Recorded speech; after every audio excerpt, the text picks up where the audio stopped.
masuk ke dalam masjid, kemudian mengikat para peserta di situ, menginjak-injak Al-Quran, lalu menggiring mereka ke tengah alun-alun untuk rencananya mau mereka bunuh.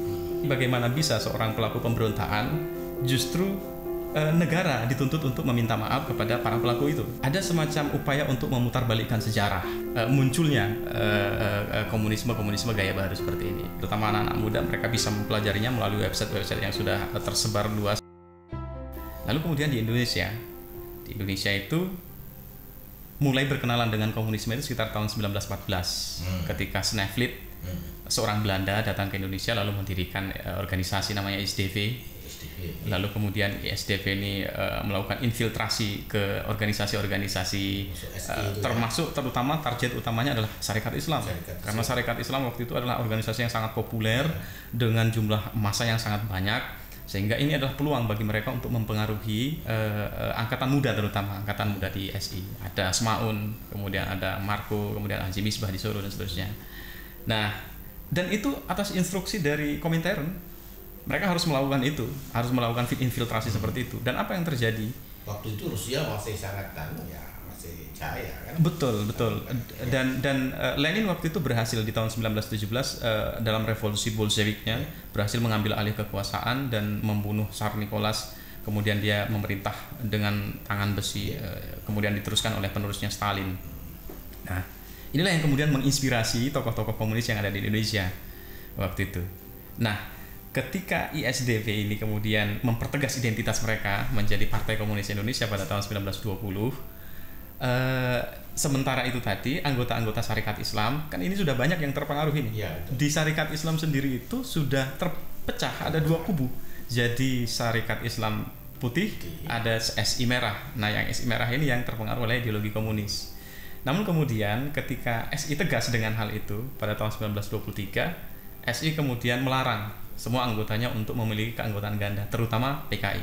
Dan apa yang dilakukan oleh yang sudah terpengaruh oleh ideologi komunis? Mereka memilih hengkang dari Sarekat Islam dan memilih bergabung dengan komunisme. Inilah sebenarnya yang terjadi cikal bakal komunisme itu. Jadi kita bisa melihat bahwa secara langsung dan terang-terangan face to face yang mereka rusak itu adalah Sarekat Islam. Mereka secara langsung berhadapan dengan golongan agama, para ulama dan seterusnya. Nah, selama PKI itu ada, jadi mereka melakukan pemberontakan itu sebanyak 3 kali. Yang satu kalinya tahun 1926, pemberontakan dilakukan ke pemerintah kolonial Belanda, lalu kemudian tahun 48 dan 65. Dan pola-polanya sama, pelakunya hampir sama. Pola-polanya hampir. Makanya jenengan kemarin mengatakan bahwa sore kemarin bahwa sejarah itu bisa berulang. Betul, pola-polanya bisa berulang, pelakunya bahkan dalam kasus ini hampir sama. Di tahun 48, di tahun 26 ketika mereka sudah di bumi hanguskan oleh pemerintah kolonial, dianggap sebagai organisasi terlarang, tapi mereka tidak mati. Mereka tetap bekerja di bawah tanah. Tokoh-tokohnya banyak melarikan diri ke luar negeri, Rusia, salah satunya musuh. Kemudian ketika Indonesia merdeka, dan ini harus diingat-ingat bahwa tidak ada satupun komponen dari orang-orang komunis yang terlibat di dalam proklamasi kemerdekaan. Nah, ketika Indonesia merdeka, tokoh-tokohnya yang tadi kabur keluar itu datang kembali ke Indonesia. Salah satunya Musso yang kemarin di tahun 1926 dia dikejar-kejar Belanda. Dia masuk ke Indonesia tahun 48 atas kolaborasi dengan Belanda. Jadi memang sengaja disetting seperti itu untuk memecah. Dia masuk lalu kemudian mengambil alih pucuk pimpinan PKI, dan saat itu Indonesia sedang bersiap-siap menghadapi agresi militer Belanda II. Namun ketika bangsa kita sedang kalut menghadapi ancaman dari luar seperti itu, justru Musso dan kawan-kawan PKI-nya mendeklarasikan berdirinya Republik Soviet di Madiun. Ini sangat menyakitkan hati para tokoh-tokoh kemerdekaan waktu itu di masa-masa revolusi. Sehingga kemudian sementara waktu itu sudah siap-siap untuk agresi militer Belanda II nih. Jadi pemberontakan yang dilakukan oleh PKI di Madiun itu tidak tuntas sebenarnya. Namun meskipun gembong-gembongnya tokoh-tokoh pentingnya bisa ditangkap, Musso ditangkap kemudian dihukum di alun-alun Ponorogo. Dan ini apa yang mereka lakukan ketika berhasil mengambil alih instalasi-instalasi penting di Madiun pada saat itu. Sejak hari pertama mereka menangkap tokoh-tokoh agama, para ulama, kiai-kiai, santri dan seterusnya. Mereka tangkap, dibawa ke pinggiran kota, di mana di pinggiran kota itu sudah disiapkan lubang-lubang. yang kemudian mereka mengeksekusi mati orang-orang yang sudah ditangkap ini, lalu kemudian dimasukkan ke lubang begitu saja tanpa perikemanusiaan dan ditimbun oleh mereka, dan itu ada buktinya. Ini tercatat dalam sejarah. Nah, ini nggak tuntas dibasmi oleh pemerintah, sehingga kemudian Belanda datang. Karena tidak tuntas ini, sebagian orang-orang yang terpengaruh paham komunis ini masuk lagi ke tentara. Salah satunya Untung itu waktu pemberontakan 1948 dia memang secara tidak langsung, tetapi dia sebagai simpatisan waktu itu masuk lagi ke tentara. Nah, hanya dalam waktu 2 tahun kemudian setelah pemberontakan itu, PKI berhasil lagi bangkit dan mulai pada tahun 1950-an itu mulai lagi menerbitkan terbitan-terbitan mereka. Kemudian berubah menjadi partai nasionalis, menjadi pendukung setia Soekarno dan seterusnya. Kemudian melakukan agitasi dan propaganda seperti penyerobotan tanah. Mereka mengkampanyekan dan menuntut untuk land reform, itu reformasi agraria. Dan lagi-lagi di sini secara langsung mereka berhadapan secara horizontal dengan tokoh-tokoh agama. Dalam upaya mereka untuk menerapkan land reform ini, reformasi agraria ini, mereka berharap ada pembatasan kepemilikan tanah, properti, tidak boleh lebih dari 5 hektar kalau tidak salah. Kalau di luar Jawa tidak boleh lebih dari 7 hektar. Sementara dulu biasanya pemilik tanah itu kan dikelola oleh pesantren biasanya. Iya, dikelola oleh pesantren, meskipun itu bukan miliknya pesantren, mungkin hibah dari luar atau juga milik kiai sendiri, bisa jadi seperti itu. Itu yang ingin diambil alih oleh orang-orang PKI beserta organisasi-organisasi underbro-nya. Yang paling tragis itu yang paling ini di Gontor. Di Gontor itu ada tanah sekitar 150 hektar yang dihibahkan oleh, saya lupa siapa yang menghibahkan. Tanah itu sebesar 150 hektar dan itu ingin dikuasai oleh PKI.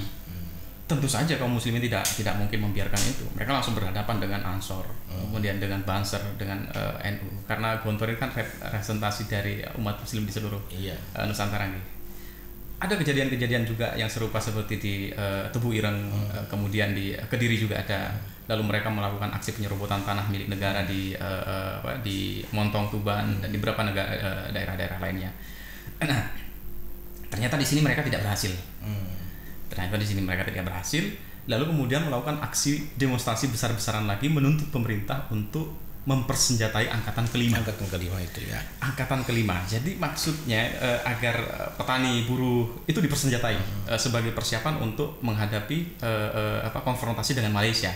Tapi sebenarnya tujuan PKI adalah agar organisasi-organisasi underbro-nya seperti Barisan Tani Indonesia, kemudian Pemuda Rakyat, Gerwani, itu dipersenjatai sehingga dengan secara langsung mereka memiliki tentara sendiri untuk siap-siap nih mengambil alih kekuasaan.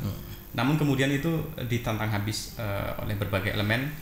Dan tapi berdasarkan seorang penulis di Berita Yuda waktu itu, dia melihat bahwa karena Cina waktu itu memberikan janji untuk memberikan bantuan 100.000 pucuk senjata Chung, dan itu terlihat diacung-acungkan oleh Pemuda Rakyat dan Barisan Tani waktu itu di truk.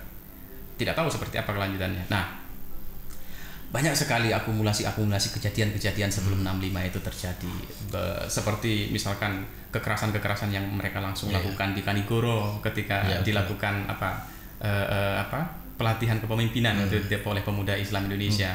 Mereka masuk ke dalam masjid, kemudian mengikat para peserta di situ, menginjak-injak Al-Quran, lalu menggiring mereka ke tengah alun-alun untuk rencananya mau mereka bunuh.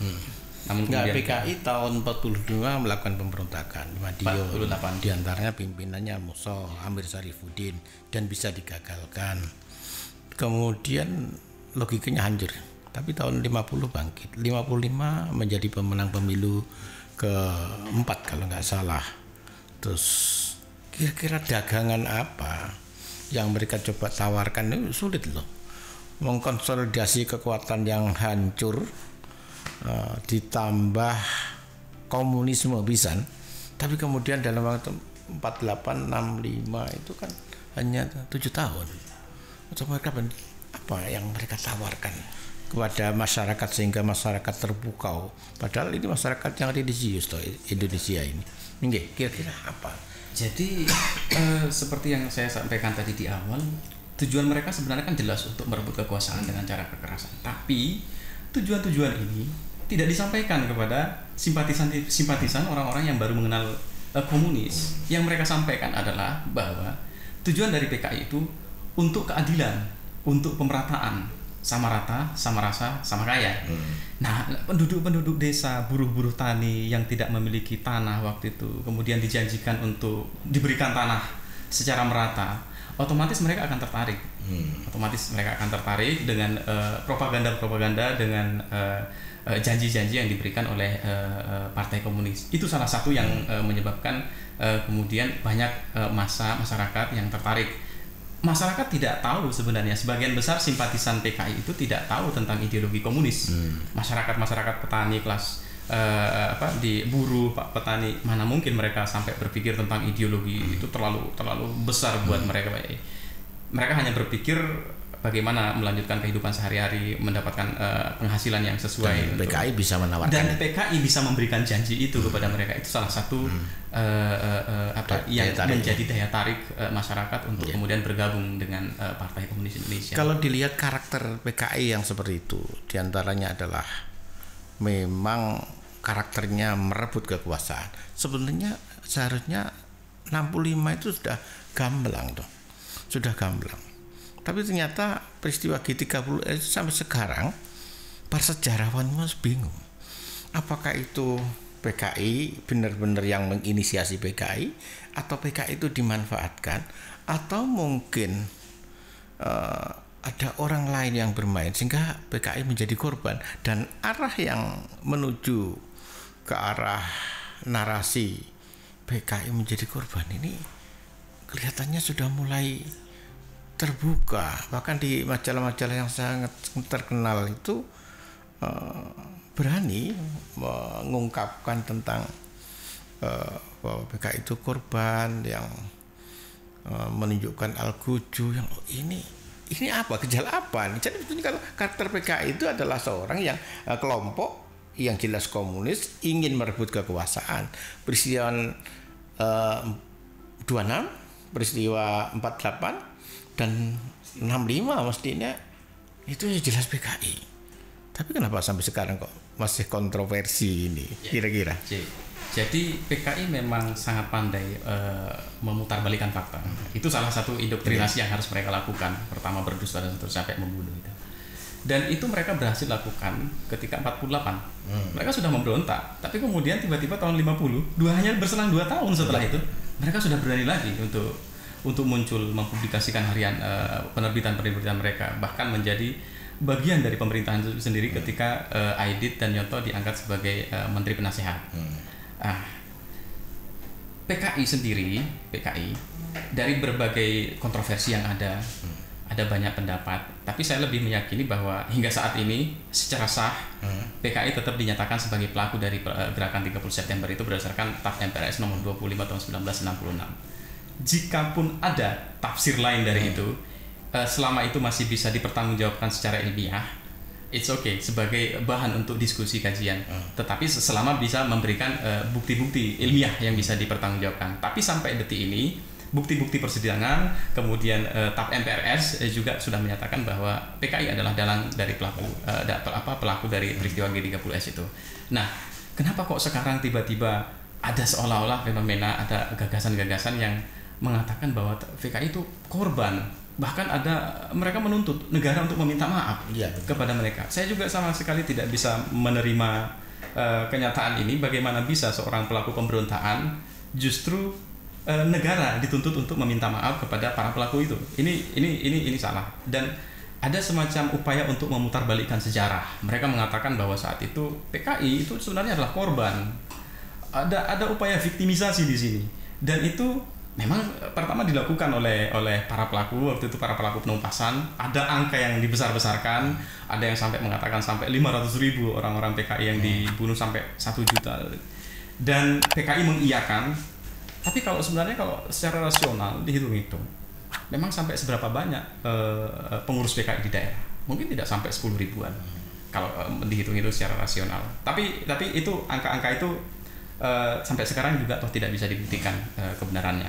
Nah, ketika reformasi kemudian bergulir, PKI yang sebelumnya sudah ditumpas habis, yang katanya menurut kita ditumpas habis tahun 1965, setelah tahun 1965 itu bangkit lagi mereka secara terang-terangan. Buku-buku lama kemudian dicetak ulang. Banyak sekali sekarang kita lihat di berbagai toko buku terpajang buku-buku yang tentang komunisme, tentang yang itu sebenarnya upayanya untuk menghapuskan jejak hitam yang sudah pernah mereka torehkan di tinta sejarah bangsa ini. Bahkan selain menuntut pemerintah negara meminta maaf kepada anak-anak keturunan PKI, mereka juga menuntut kompensasi.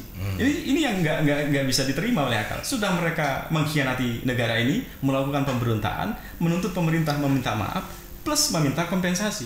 Ini apa bukan sebuah indikasi bahwa PKI sebenarnya sedang berapa istilahnya, sedang tumbuh mencoba membangun kembali namanya, membangunkan jaringannya, atau dalam bahasa bermetamorfosis lah.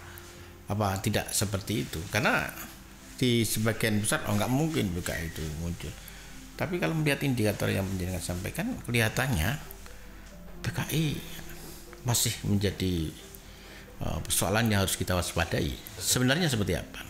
Jadi memang kita tidak bisa memungkiri ada traumatis yang terjadi terutama pada organisasi-organisasi yang dulu secara langsung berhadapan face to face, terjadi konflik horizontal antara organisasi-organisasi tersebut dengan PKI, bahwa indikasi untuk kebangkitan kembali PKI, kalau PKI sendiri kan sudah nggak ada, Yang ada sekarang adalah komunisme gaya baru atau KGB, ideologinya. Betul. Dan upaya-upaya untuk masuk kemudian memutarbalikkan fakta sejarah seperti itu sangat kental sekali kita lihat di buku-buku sejarah yang terpajang di berbagai toko buku itu. Kemudian upaya untuk ini tadi dari kurikulum kita pendidikan nih, upaya untuk mengurangi jam pelajaran sejarah. Kemudian di SMA nanti katanya pelajaran sejarah mau dijadikan mata pelajaran pilihan. Akhirnya pemerintah tidak punya saluran untuk menyampaikan fakta-fakta sejarah yang pernah melanda, yang pernah terjadi di negara ini. Nah, itu sebenarnya salah satu upaya kalau kita jeli untuk melihatnya, untuk menghilangkan jejak hitam mereka tadi. Salah satunya di situ. Kemudian beberapa waktu yang lalu ada satu gagasan tentang Pancasila, tentang Ekasila, Trisila dan seterusnya, yang sebenarnya upayanya untuk mengakomodir semua golongan. Nah, saat ini kan golongan yang tidak masuk kan PKI, komunisme. Jika kemudian itu benar-benar diwujud, maka secara institusional konstitusional kita benar-benar bisa memberikan tempat, ruang kepada mereka untuk tumbuh kembali. Masakom baru. Bisa jadi seperti itu. Dan dengan acara-acara seperti yang kita lakukan tadi itu adalah bagian dari upaya kita untuk menggugah kesadaran sejarah atau membangkitkan historical consciousness-nya generasi-generasi kita, karena sasaran utama ideologi ini adalah melakukan brainwash, melakukan infiltrasi, penyusupan, kemudian mempengaruhi pikiran-pikiran generasi-generasi muda yang sangat progresif, revolusioner dan ingin perubahan. Ini adalah upaya kita untuk menyampaikan fakta-fakta sejarah yang pernah terjadi, jejak hitam yang pernah ditorehkan oleh komunisme itu, baik di negara lain maupun di negara kita. Ini adalah bagian dari upaya kita itu, karena pengaruh itu sulit sekali untuk kita filter untuk saat ini, kecuali negara mengambil alih tindakan yang cukup tegas untuk segala bentuk munculnya komunisme gaya baru seperti ini. Kita tidak bisa menghalangi itu masuk ke kantong setiap orang melalui smartphone-nya, terutama anak-anak muda. Mereka bisa mempelajarinya melalui website-website yang sudah tersebar luas, dan negara tidak, saya termasuk pikir belum atas nama demokrasi dan hak asasi manusia. Itu yang menjadi alasan mereka. Kalau bicara tentang hak asasi manusia, lebih penting mana sebenarnya hak asasi individu dengan hak asasi negara? Iya, betul. Tetap kita lebih negara yang lebih penting. Iya, betul. Para santri, wali santri, pemirsa juga subscriber, semakin menarik perbincangan tentang ideologi komunis ini, dan barangkali bisa berjam-jam kalau kita bisa berdiskusi tentang ideologi yang satu ini, yang sebenarnya sudah dinyatakan bangkrut, sudah dinyatakan gagal. Tapi ternyata itu barang rosokan itu ternyata sekarang sedang dicari-cari kembali dan kemudian menjadi dagangan baru. Kan sekarang musim dagangan rosokan itu. Kemudian orang kaya karena rosokan. Jadi mungkin akan muncul orang-orang yang hebat karena mengambil rosokan ideologi komunis. Tapi para santriwati pemirsa dan juga subscriber dari perbincangan tadi, saya tidak menyimpulkan, para pemirsa bisa mencoba memahami sendiri dan silahkan berikan komentar terhadap apa yang tadi disampaikan oleh Dr. Subianto, SPD MPD. Moga-moga perbincangan tadi menambah wawasan kita tentang ideologi yang satu ini. Semoga dengan itu pemahaman kita yang komprehensif tentang ideologi ini dan pengenalan kita tentang karakternya menjadi filter dari masyarakat, sehingga ideologi yang jelas-jelas tidak pro keadilan, pro kedamaian ini bisa dihindari tumbuh kembangnya di negara kita.